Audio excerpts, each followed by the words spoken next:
Gandang umaga mga kasenyors. Oo, patuloy ang pananalasa ng hanging habagat o habagat diyan sa Pilipinas. Resulta po ay tuloy-tuloy na pag-ulan at maraming lubog sa baha sa iba't ibang dako ng Luzon. Oo. At alam po ninyo mga kasenyors, dito po sa Saudi Arabia ay nangyayari din ang lubog sa baha. Lalong-lalo na doon sa Jeddah, Oo. Ang sanhi po kaya lumulubog din sa baha. Ang Saudi sapagkat wala po silang drainage system, Oo, wala naman pupuntahan yung kanilang mga ilalagay na drainage, Wala po silang ilog, walang malapit na dagat. Pero doon sa Jeddah, malapit ang dagat. Ang problema, wala silang drainage system, Hindi sila gumagawa ng drainage system dahil dito sa Saudi Arabia ay madalang ang pag-ulan, at kung umuulan dito mga kasenyors ay patak-patak lamang, pero ganito kalalaki, sa hinlalaki ng kamay yung patak ng ulan. Parang dyan sa atin ay ambon, pero yung ambon na yung malalaki, ang patak, kaya ang nangyayari pag naipon yung tubig ay marami.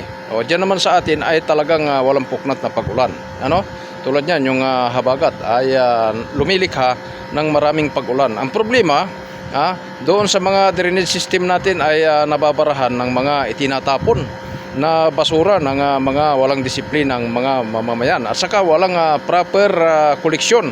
Dito po ay araw-araw ang koleksyon ng basura. Baliktarin ko yung camera natin at tignan nyo po yung basurahan dito,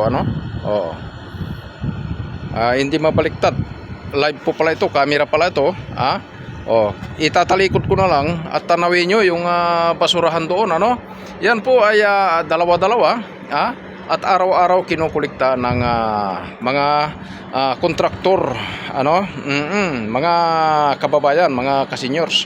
Ganon din po sa mga ibang lugar, araw-araw po kinukoleksyon ang basura, kaya hindi po nagbabara sa mga kanal. At may mga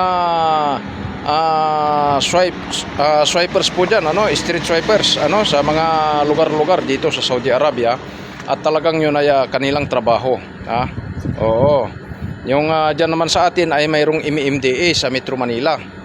Doon sa mga bayan-bayan, sa mga maliliit na bayan, ay mayroon na rin street swipers na pinasusildo naman ng tupad, Oo.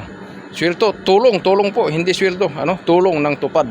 Oo, sapagkat sila po ay magpapapicture lamang at saka alis na. Kaya ang nangyayari, yung basura na iipon din sa kanal at bumabara doon sa mga imburnal, sa mga drainage system natin. Kaya ang nangyayari po, ang tubig pagka umulan ay barado na. Yung kanal hindi na makahupa. Malapit naman ang dagat dyan, sa Metro Manila, nandyan lang ang dagat. Ang ilog naman, ang ilog Pasig, at saka Marikina River ay tuloy-tuloy po ang pag-agos ng tubig. Lalo ngayon ay ginawa ng paraan, pinalalim yung mga ilog ng Pangulong Bongbong Marcos upang sa ganun po ang mga tao ay maayos ang kanilang mga drainage system. Okay, magandang umaga po sa inyong lahat.